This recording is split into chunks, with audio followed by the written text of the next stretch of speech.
make a move and the bunny gets it. I said, put the bunny back in the box. Why couldn't you put the bunny back in the box?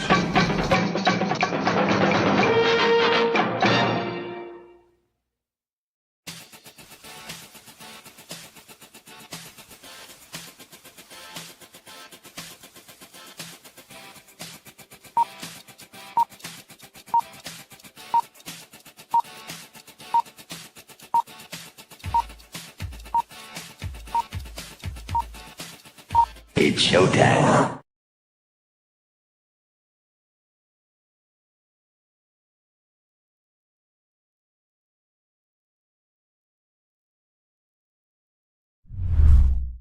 Psychically, I'm very well endowed.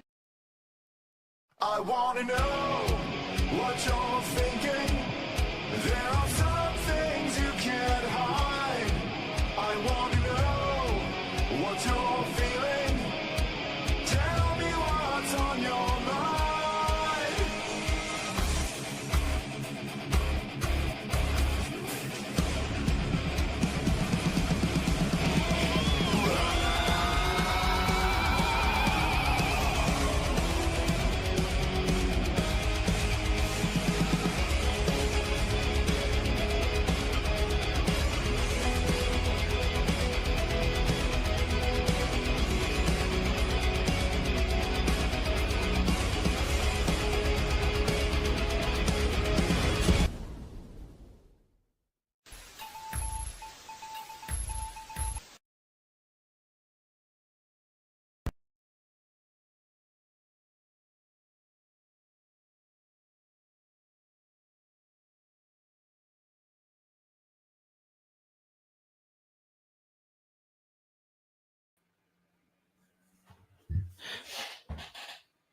Hey everybody, welcome to Monday night show.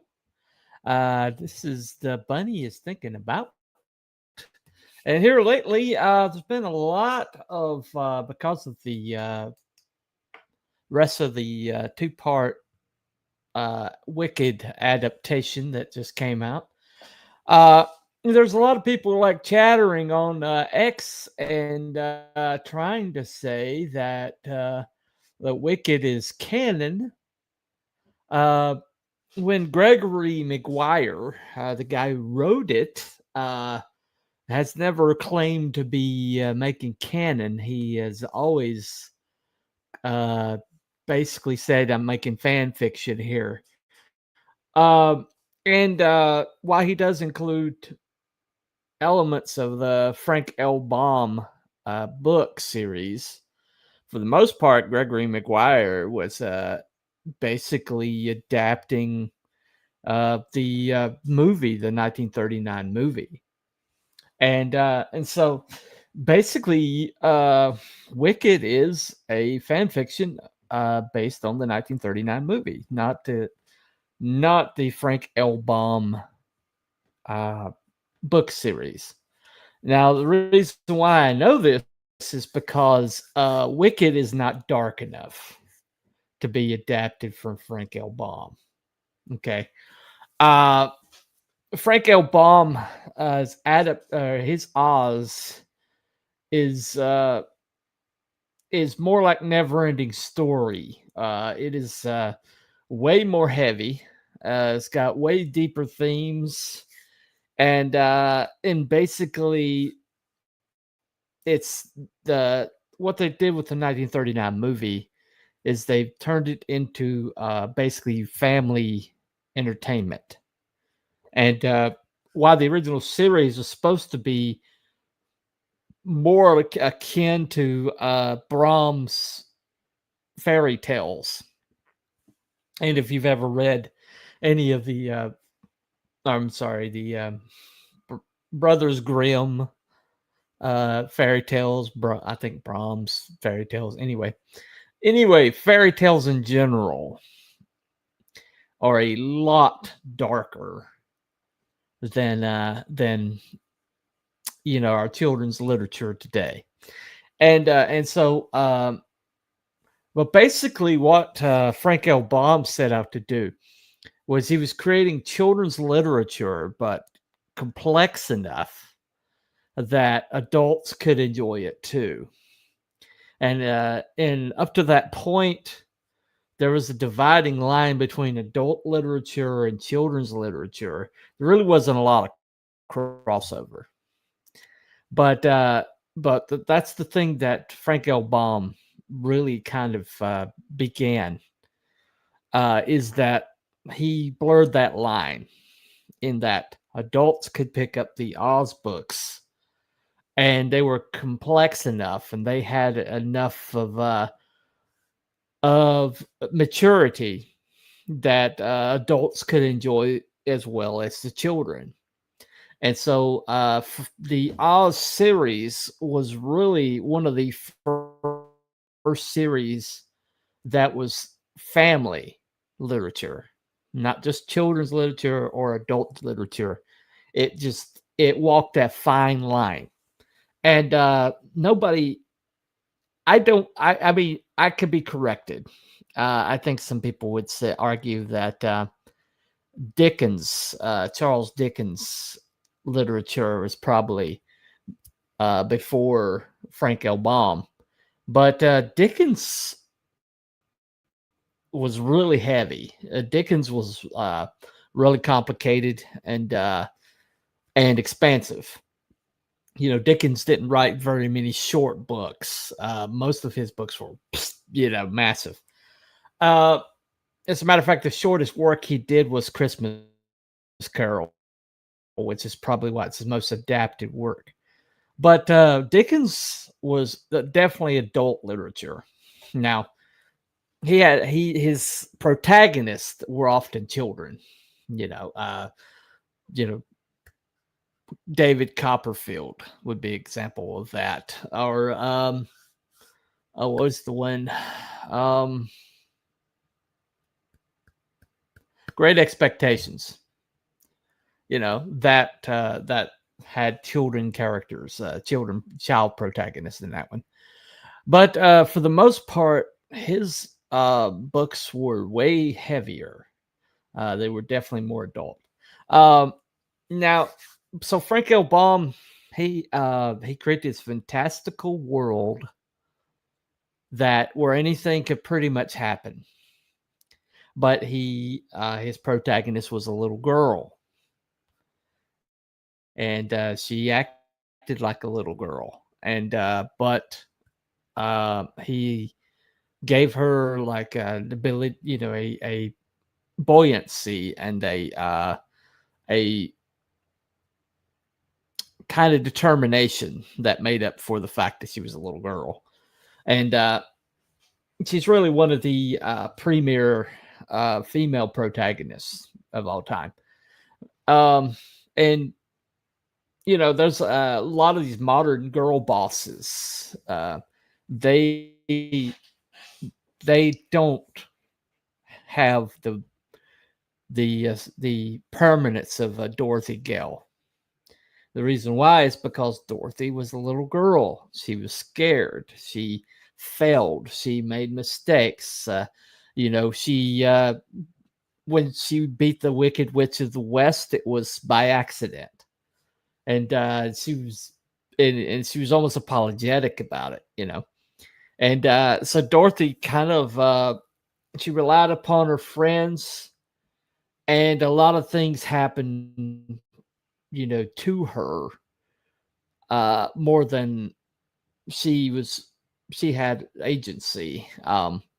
But it's basically you rooted for this little girl to make it back home, and later on, she was only in like the first 3 books of Frank L. Baum's series, and she disappeared from the books after the first 3. And it had after that there was a different protagonist for most of the rest of the books. So Dorothy, she was a great character, and the influence that series had is still felt today. There's still adaptations being made today. There's still meat on that bone. It was so distinctive and so unique. And the 1939 movie is almost a different entity altogether. It was a different atmosphere. It used the elements of Frank L. Baum's books, but it reinterpreted them, and they made a lot of choices based on wanting to feature Technicolor. And so the witch was green, which is not in the Frank L. Baum books. Sorry. For all those who are trying to argue that Wicked is canon, they are not in the she is not green in the Frank L. Baum books. And she was only in the first book. She didn't make it out of that first book. She died in the first book, just like in the movie. But so they wanted green for, that Technicolor. They wanted the slippers to be ruby red. So basically that the slippers were silver in Frank L. Baum's book. The Yellow Brick Road is from Frank L. Baum's book. He got the idea from a yellow brick sidewalk that earlier in his adulthood he saw a yellow brick sidewalk, and that stuck with him. There's been several stories as to where Oz came from, but the most common story is that his kids were asking him what's the name of his world when he was telling them these stories, and he looked and there was his filing cabinet, and he had a file cabinet that went from O to Z, and so he said, "Oh, Oz." That's the story. That's one of the stories, but and I like to. That's kind of my favorite one. But the sky was blue. They wanted the Technicolor the sky to be blue. The Emerald City is from the Frank L. Baum books, and so that carries over. Except the wizard, to make the city made of emeralds. He basically had everybody wearing emerald lensed glasses, and so the city wasn't actually made of emerald. It was just everybody was looking through these glasses of green colored lenses, and it was kind of a commentary. Frank L. Baum was actually pretty progressive. He was probably more on the left side of the aisle than the right. He married a feminist. His wife was a feminist activist, actually. And some people think that's why Dorothy is so, independent and such a strong female character. It's because of his wife's influence. Plus, he had little girls. And, at the same time, all the choices they made for Technicolor purposes, like the poppies. The poppies were not in Frank L. Baum's book, but they were added because they wanted to feature the red, for the Technicolor. And then you got the horse of a different color, which is not in Frank L. Baum and Baum's book, but in the movie, because they wanted to show off the different colors that they could get from Technicolor. Basically, the whole entire 1939 movie is to advertise Technicolor, is to show off Technicolor, because up to that point,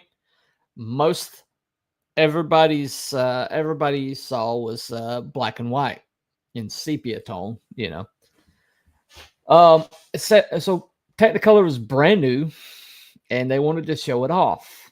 It was an expensive process, and that was a big selling point for that movie. And but ironically, the process of Technicolor took tremendously bright light. It took well-lit sets, almost lit to the point of being the surface of the sun bright. Several people complained that they might have lost some of their eyesight being on that set. But among the many things that probably damaged people, namely the snow in the poppy field, was asbestos. Lovely, right? The lion's costume was made out of an actual lion skinned lion, and it really stunk towards the end because Berman was just sweating in that thing under those Klieg lights, those intense lights. The aluminum process of making the tin woodsman almost killed Buddy Edson. Probably shortened his life. But Buddy Edson from the Beverly Hillbillies, and I think he did Davy Crockett and several other things.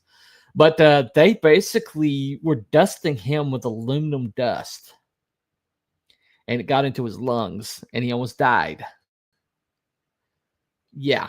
But when they brought in Haley, the guy who replaced him, they used aluminum paint. But they almost smothered him to death because they coated him with paint all over. And they didn't leave his skin room to breathe. It's about like the death, remember, from Goldfinger, the girl died with painted in gold. It's something similar to that. But and Ray Bolger talked about the costume for the Scarecrow left him scarred for life. Judy Garland was constantly chided about her weight. She was called fat a lot, and it caused her a lot of issues. It was a different era. It was just a different era. A lot of the Munchkins were middle-aged, and so they all drank. According to Judy, they would hit on her. But contrary to some stories, Judy never claimed to be molested on the set. That was not one of the bad things that happened to her on that set. But if you're not picking up what I'm putting down, the movie has a checkered legacy. Melody 1343, sweet, no messages yet. Thanks, Scotty. Okay, she meant Scotty. Okay. I love Wizard of Oz book. John's Lone Box. Hey, John. Good to see you. Hi. Might have had an issue of heroic tales about a secret meaning. Oh, okay. They see her smoke too. Yeah. Yeah. They Judy picked up a lot of bad habits. She was in vaudeville, the Gum sisters, and her name was actually Frances Gum before it was Judy Garland. They made her change her name. Interesting story. Deanna Durbin and Judy Garland were trying out at MJM, and because the what is his name? The studio head of MGM might be the most detestable individual that's ever walked. I think it was Meyer himself. Mayor. Okay. Well, they were trying out for mayor to have a contract at MGM, and he said, "quote unquote, keep the fat one." And so they thought he meant Judy Garland. And so they sent Deanna Durbin out the door. And Deanna Durbin had a really great career, but that was his assessment of Judy Garland. Not that she was talented, not that she was a luminous presence, but that she was fat. And if you look at that guy, he had no room to call someone fat. They made her smoke. Okay. Oh, okay. Yeah, there you go. Um, okay. Well, I've said the same thing. Yeah. Well, you're I'm happy that I have the same opinion as your wife. She is a very, very smart lady. You know, her taste in men notwithstanding, but she is definitely a smart lady. Uh, kidding, just kidding. Anyway, so the thing about Wizard of Oz is not only is it the first crossover fiction that was truly a family fiction in that adults could enjoy it. There's complexity enough for the adults to enjoy, but the children could. It was fanciful enough for the children, and it was safe enough for both. And that's one of the reasons why it had such an endurance.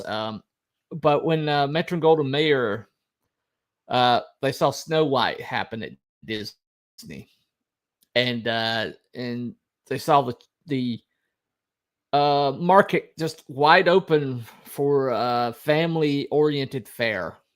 Because before Snow White, studios didn't think that aiming art at the younger demographic was worth their effort. So you'll find very few children's oriented things before Snow White. But Snow White was such an just a runaway hit. It suddenly occurred to the studio system that, hey, if we get the children in, the adults have to bring them.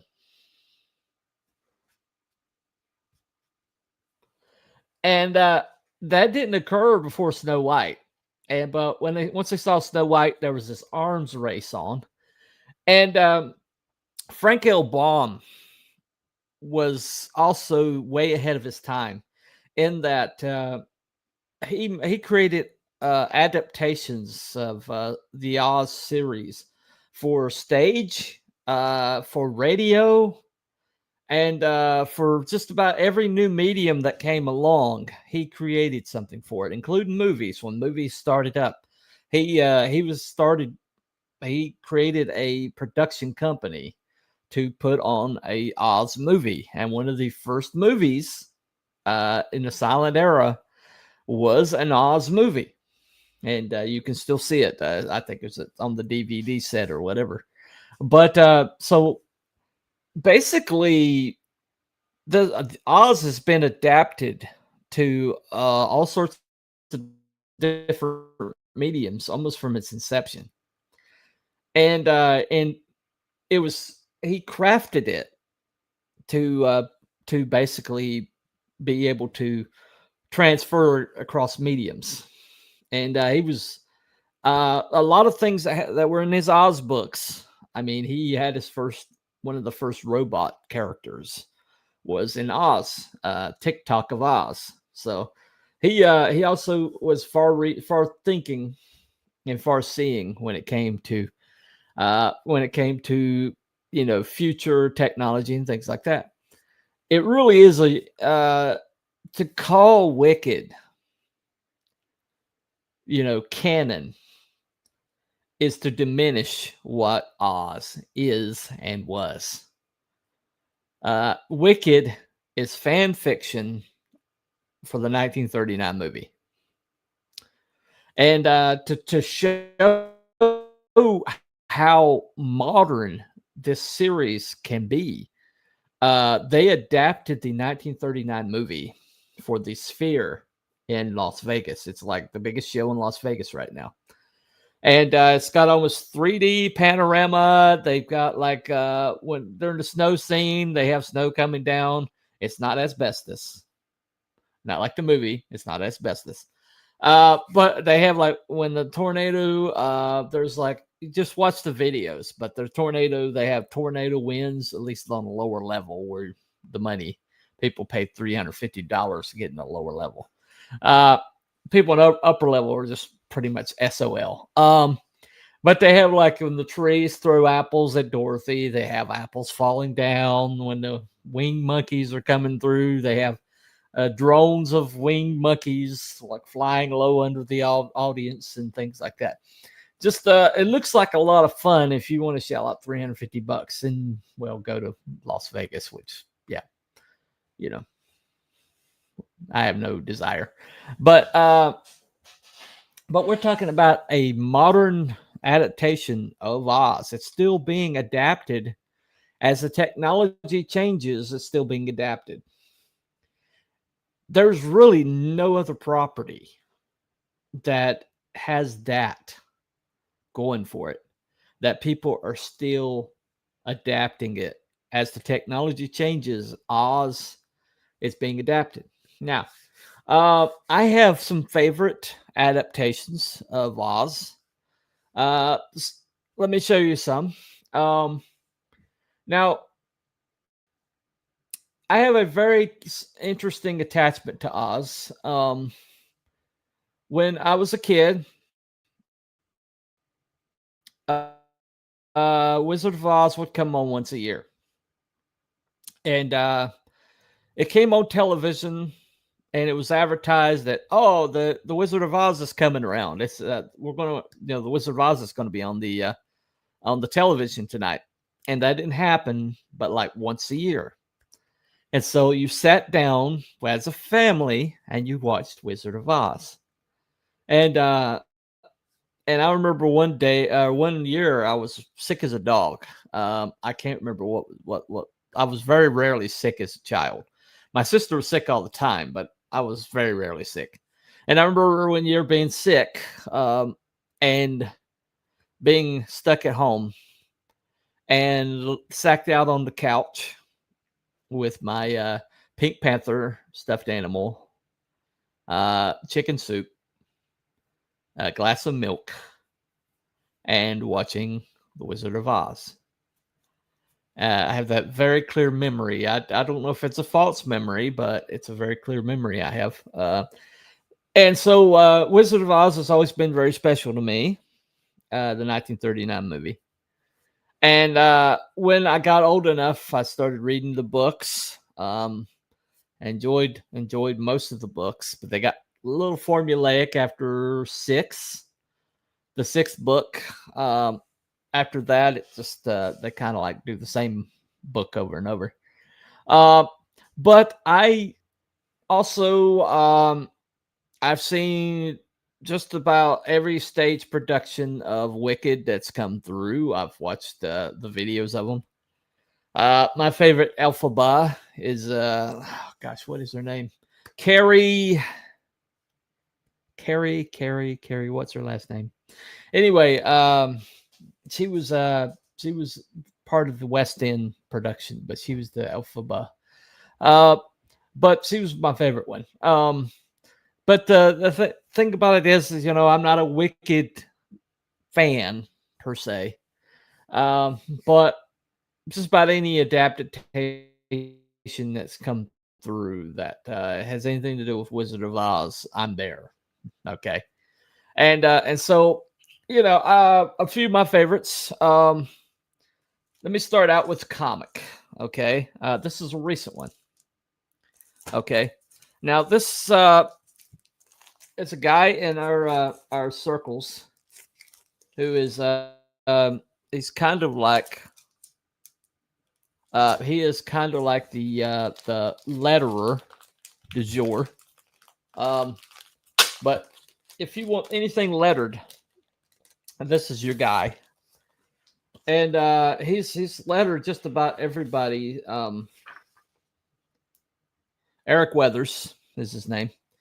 But this is written by Zeb Hatfield. But this is called Battle Brick Road. Okay. This is a really amazing story. It's Eric Weathers' art, but he's got the coolest scarecrow. That is his scarecrow. Okay. That is just badass. Look at that guy. But he basically changed Oz to kind of kind of like a parallel dimension, as it were. And Dorothy is a special forces lady. She is looking for her father, and the world has kind of had a natural disaster, and so it's a little dystopian, but her adventures basically, she gets to Oz, and Oz has kind of like a mix of advanced technology and magic that's really unique. All of the witches are kind of like AIs, and I've gotten that one. I've got the second one. The second one's really good. And then I got the Project Zephyr, which is a prequel. And all three of these are just absolute fascinating. And you can tell that Lee Zeb Hatfield knows the Frank L. Baum books. That this is not adapted from the 1939 movie. This is adapted from the Frank L. Baum books. You add in some paramilitary, you add in some sci-fi. They added a whole bunch of sci-fi into it, and it's a really cool series. I think he's ericweathers.com. I think he still has available if you want to pick it up. But I highly recommend it. Highly recommend it. But yeah, just Scarecrow is just badass. He's just a badass. Now, let me get this out of the way. This is the adaptation everybody knows, but they went to the original source video, basically the original source film, and they did a high definition update. And my sister had this, and my sister has watched it religiously. My sister loves Wizard of Oz. She's mentally handicapped. Oddly enough, she doesn't remember her childhood because of the accident that made her mentally handicapped. But she loved Oz as a little girl, and when she was showed Oz, when she was relearning how to live, how to walk, breathe, feed herself, she loved Oz again. So somewhere in her, that love for Oz kind of transcended to from the old life that she supposedly doesn't remember to the new life. There's just something special. There's just something special about it. But this is kind of like the update. I think this is back in 2014, but it looks great.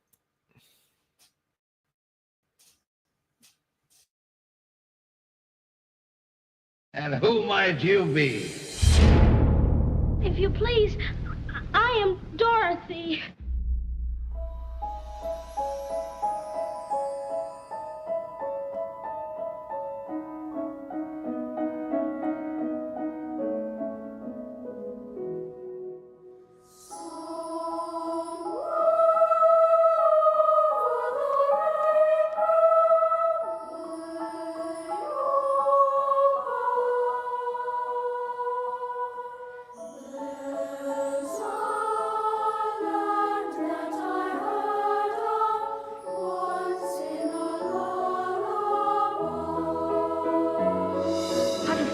In Kansas anymore. I'll get you, my pretty, and your little dog, too. I'm not afraid of her. I'll see you reach the wizard. The Wizard, the wonderful Wizard of Oz. The greatest family film of all time returns to the big screen for 1 week only, remastered in IMAX 3D. Won't you take me with you? Why, of course I will. Hooray! Because of the wonderful things he does. Oh, my. My little party's just beginning. Bring me that girl and her dog. Now fly! I'm trying to get home to you, Annie. We've come such a long way. The wizard will fix everything. We want to see the wizard. Bust my button!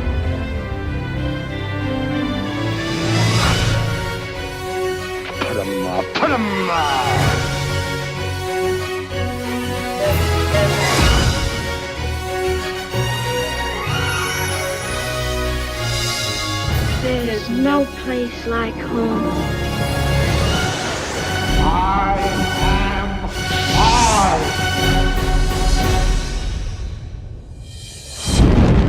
Step forward! I'm scared. Come on.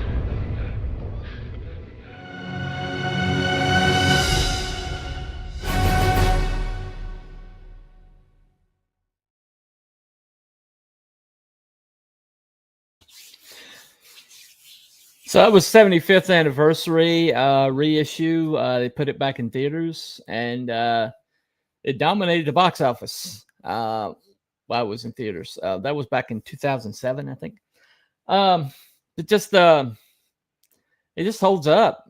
I mean, it holds up technically. It holds up the special effects because of practical effects. Practical effects age well. It Hold on. Toto is still going to get killed the next day. Oz didn't change the old lady's mind. Yeah, okay. I got you. Yeah, when she gets back, that's Henrietta the Belinda. I think her name might be Belinda. But the hen probably didn't suffer a wonderful fate either. Anyway, it's reality. Life on a farm, my friends. Life on a farm. But anyway, so I guess you're talking about the movie, the 1939 movie, the Miss Gulch.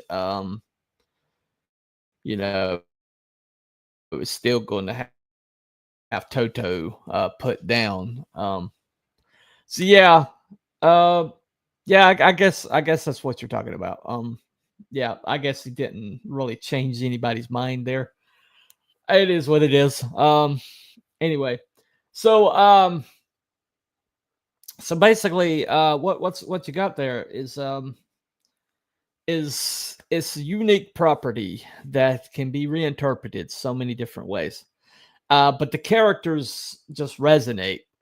And if you start with really great characters, if you start with really iconic characters that basically are strong images or strong trademarks, that these characters when you look at them across any platform or across any form, you can figure out who these characters are.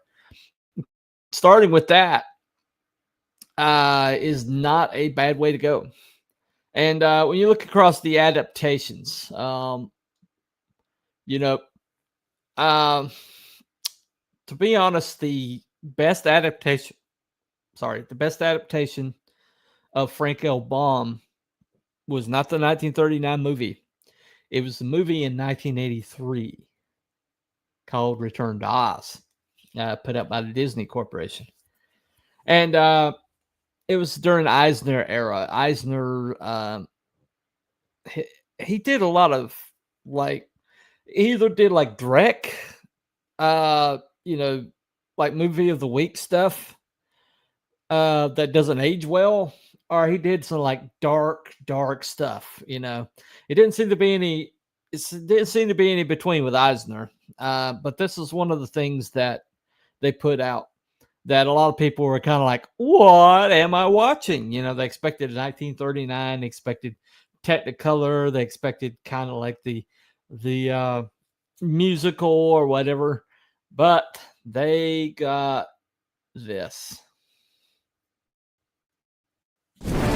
Remember how we spoke? Not to talk about us. This electrical marvel will make it possible for you to sleep again. We have to get you out of here.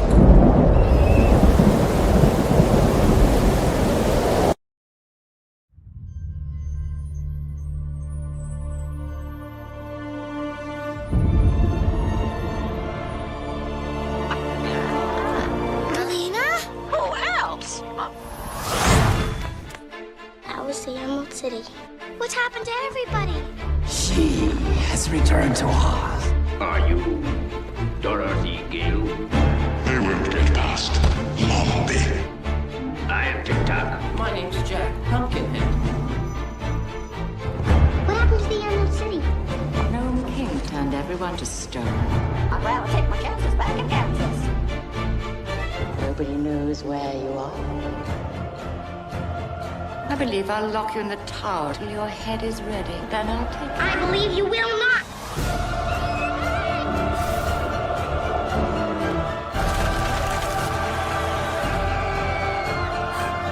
We are here with our army. She's more powerful than I thought.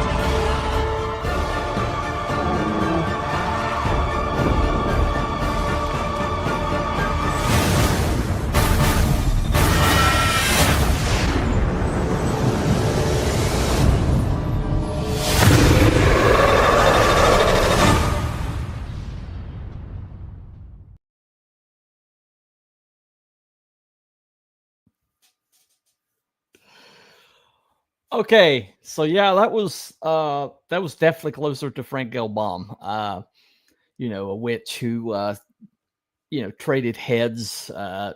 TikTok was Frank L. Baum. Black Hole was awesome. Wrong movie. About the that was an Eisner. That was one of the ones that he put out, like a Watcher in the Woods, Black Cauldron. I mean, geez, seriously dark stuff.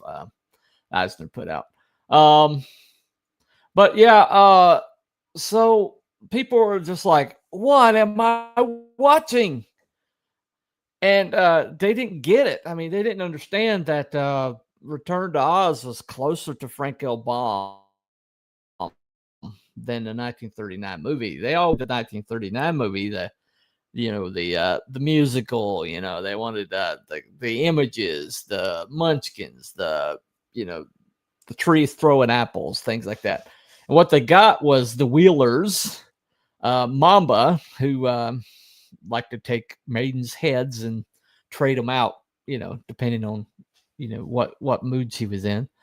All the favorites of Oz being turned to stone, little Dorothy, kind of being on her own. But that was the best version of Dorothy Gale. Fairuza Balk was just born to play the real Dorothy Gale. But I mean, this is some dark stuff. Like they're treating her with electroshock therapy, ECT. What? ECT is just barbaric, and yet they did it pretty frequently back then. It was like the catch-all for everything. Your wife is a little depressed, I mean, that was the time, man. But yeah, that's definitely one of the adaptations. Now it's odd, but it's like the wicked crowd wouldn't like the Return to Oz. I mean, they wouldn't like it, but just depends on the kind of Oz fan you are. If you are a 1339 fan or a Return to Oz fan.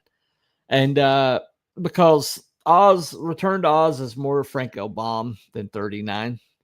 Now, somebody like me, I can appreciate both. But where you land on your acceptance of Return to Oz will tell people exactly if you're a book fan or if you're a 39 movie fan. And I'm both, but I'm an odd duck. Most people are either or. But anyway, but Return to Oz, it's a really incredible movie. It holds up very well. Once again, practical effects age very well.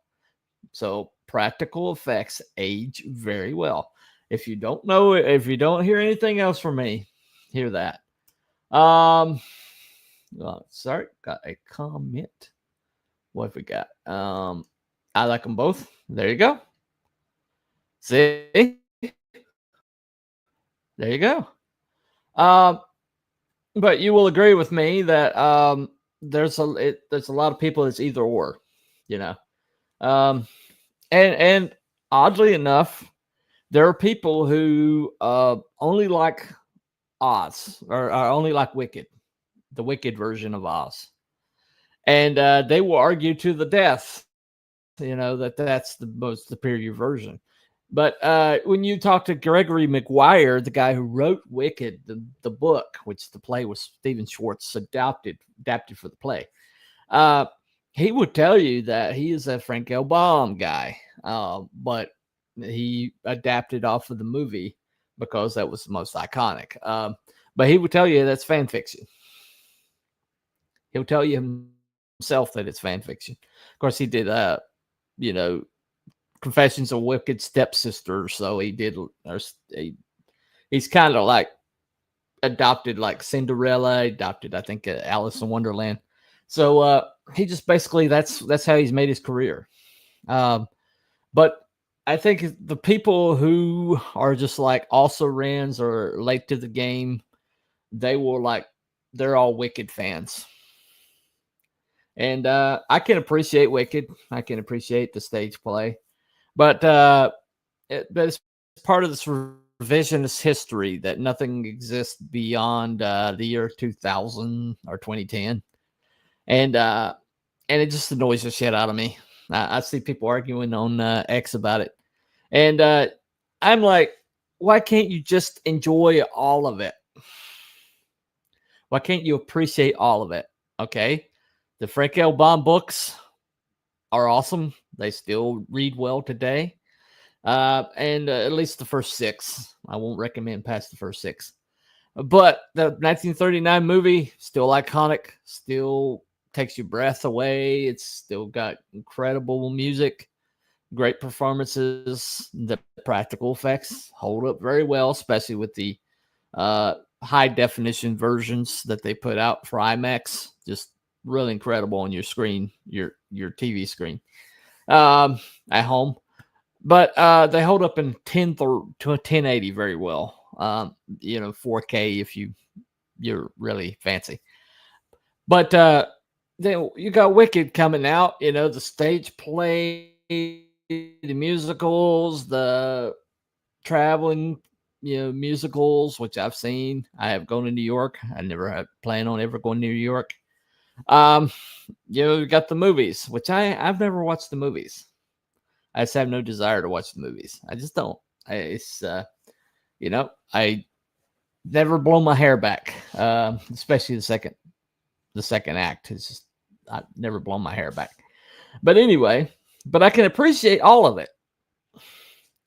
And that's the way all of us should be, we should be able to appreciate all of it instead of, defending to the death that this is the best stuff and that you don't like it, something's wrong with you, which is just weird. It's just a weird anomaly in fandom now, in that you can like this, but you can't like that if you like this, and and this is superior to that, and so you've got to allow for it to be superior to this, or something wrong with you. Something wrong with you if that's the way you are. But there's a lot of people that are these days, and it's just weird. It's just weird. Anyway, so there was a television miniseries that was put out around 2010, I think. Might be earlier than that. It's like on the Sci-Fi Channel. It looks very Sci-Fi Channel. It really does. But it was called Tin Man. Had Neil McDonough in it. He's one of my favorite actors. Had Zoe Deschanel. I've never got that whole thing with her, but she's okay in it. And it kind of like did a reinvention of the Oz mythos, and it did it pretty well. And I find it enjoyable. You can kind of pick stuff out. But here's the trailer for it. Here we go.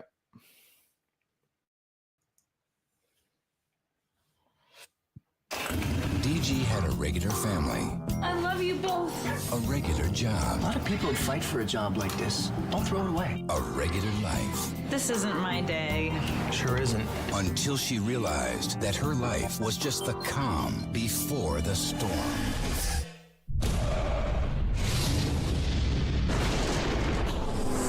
Where am I? Seems to me you were sent through that storm for a reason. Now she's discovering that nothing she ever imagined She needs to know what she's up against. could have prepared her to face her true enemy.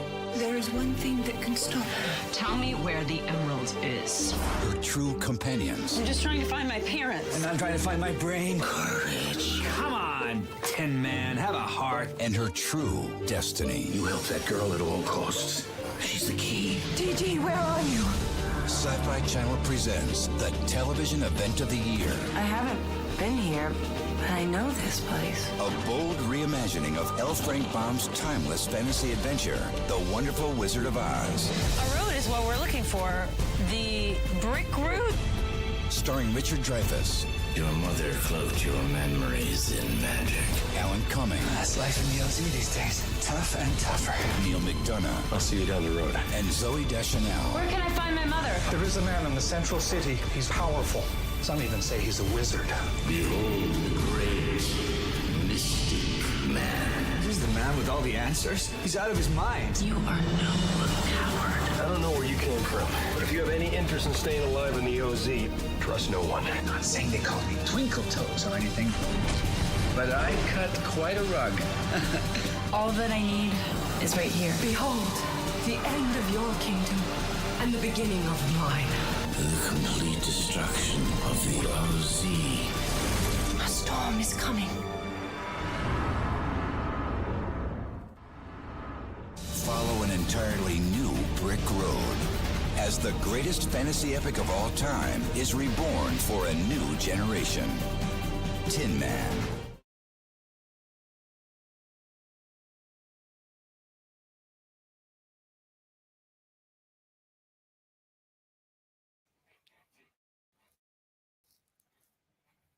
Okay, still not struck.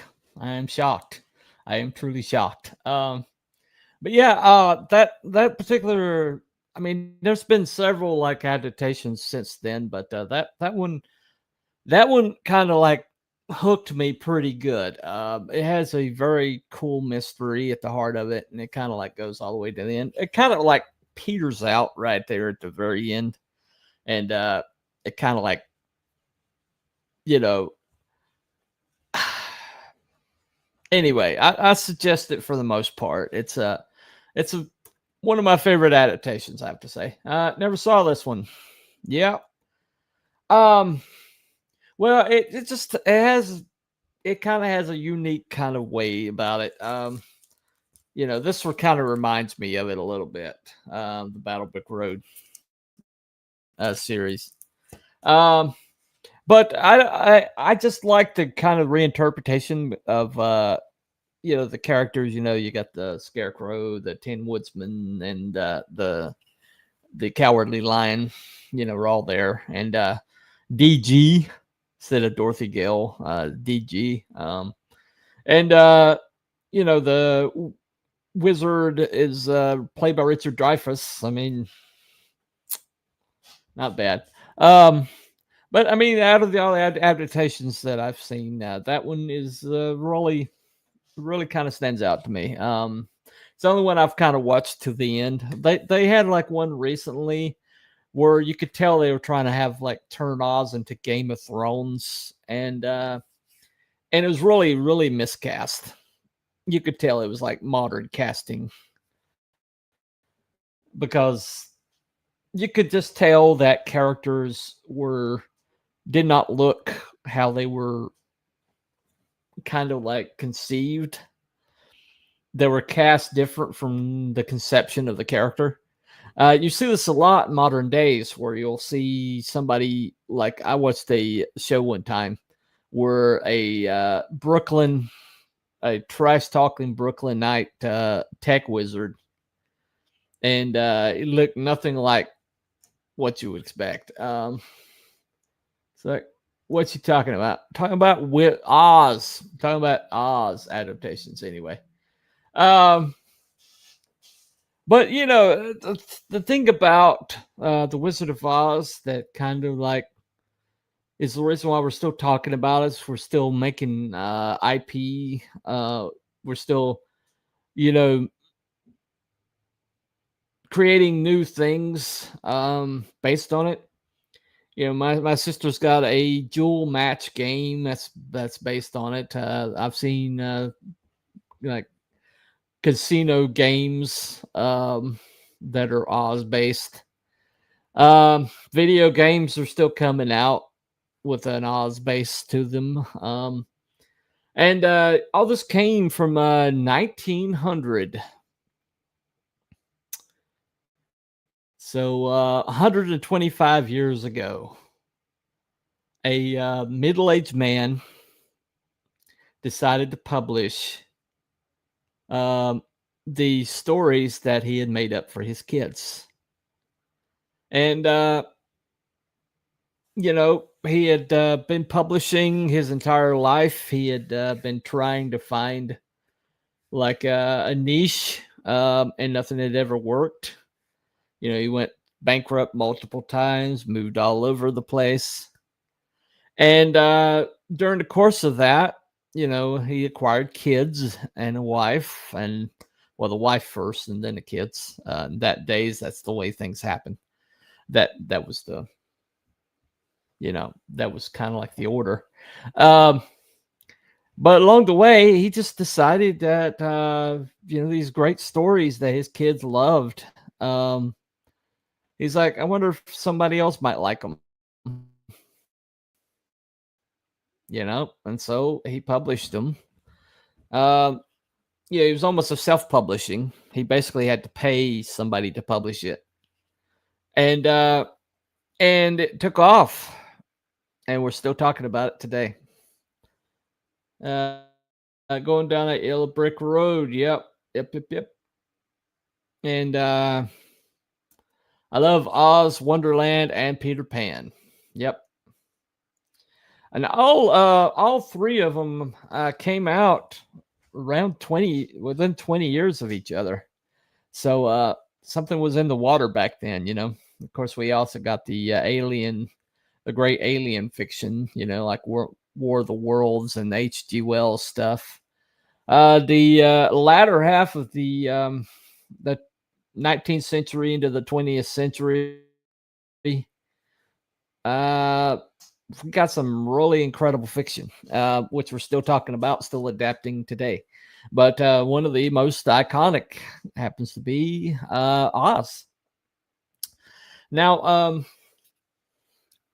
there wasn't one. It's not an adaptation of Oz, but Oz plays a really important role in this one.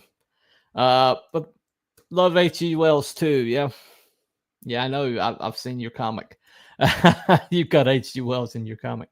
But this one here, this is for giggles, okay? And this is not an adaptation of Frank L. Baum. This is not an adaptation of the 1939 movie. But this, you know, the same guy who did Excalibur, the same guy who did Deliverance, caught a Sean Connery trying to reinvent himself after he left the James Bond role. And you just have to see it. I mean, I don't know what this is, but you just have to see it.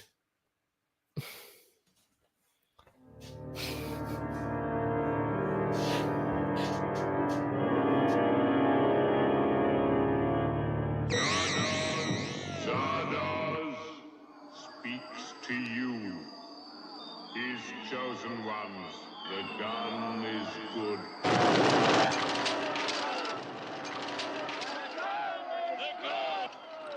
Go forth and kill.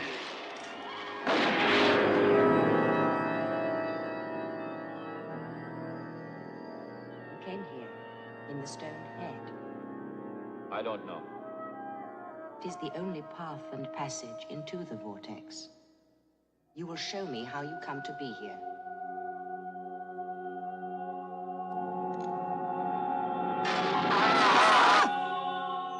Tell me everything. My name is Zed. For Zardos, I am an exterminator.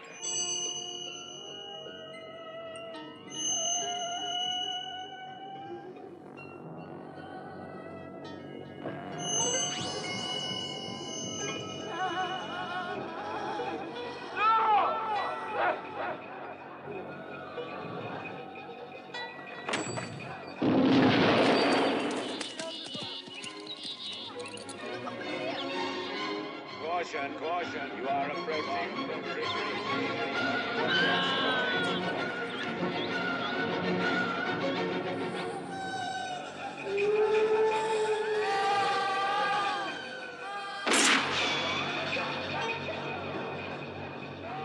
Look into the ring. Took a woman in his name, Zardos.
Okay, so what is that about?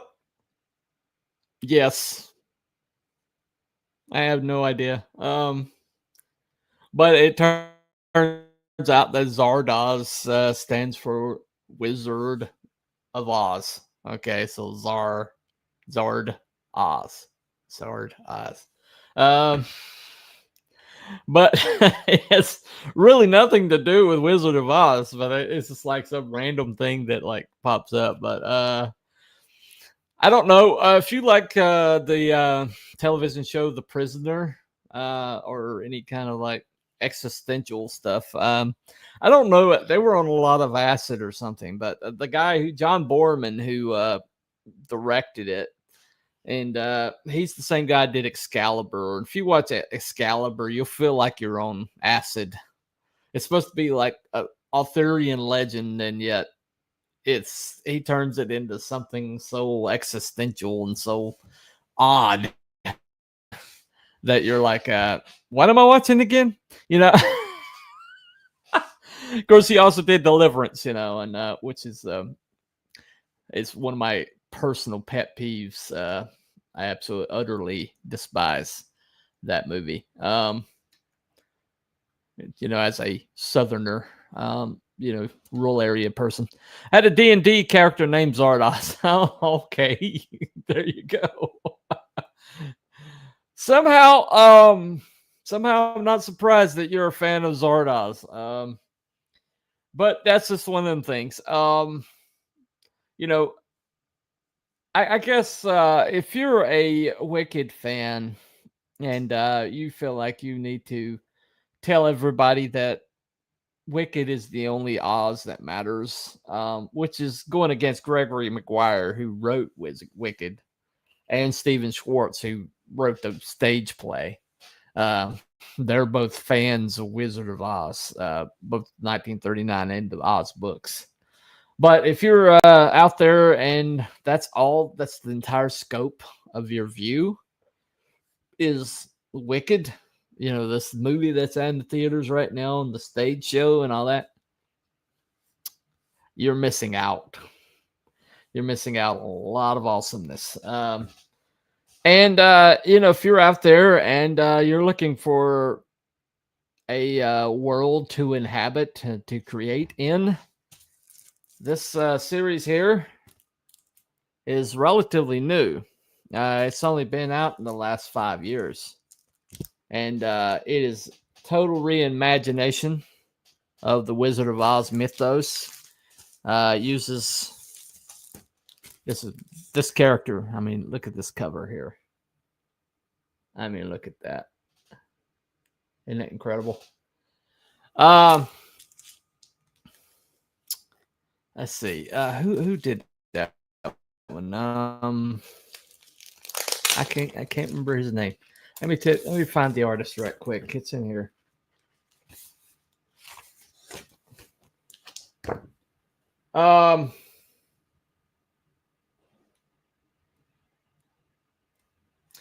I can't remember the name of the artist, but he's a very famous artist. He's one of his first works that he did. I got mine signed. I can't remember his name. It just drives me crazy. But yeah, Battlebrook Road just recently put out. So people are still making new works off of this IP. First hit the printer in 1900. So over 125 years, and people are still making stuff with it. So Oz is probably going to be with us for a while longer. And so those of you who are stuck on Wicked, expand your view. There's way more cool stuff out there that you can be absorbing right now. And people like what they like. People enjoy what they enjoy. Somebody that likes the Frank L. Baum books, or somebody just likes the 1939 movie, or somebody who digs Tin Men or The Return to Oz. It doesn't make them less of an Oz fan, just they like a different aspect, So it's a big umbrella, guys. You don't have to hate on each other. You don't have to fight over it. There's plenty of Oz to go around. Anyway, that's been Cooper Telepathic Bunny Comics. Thank you all for hanging out with me tonight. And we will see you later. If I don't talk to you before then, y'all have a wonderful Thanksgiving. I am thankful for every one of my fluffiest chat. And hope to see you next time I do one of these. It might be next Monday. I don't know. Got a busy week towards the end of the week. But we'll talk to you later. Follow White Rabbit. Bye, everybody. As soon as it pops up. There we go.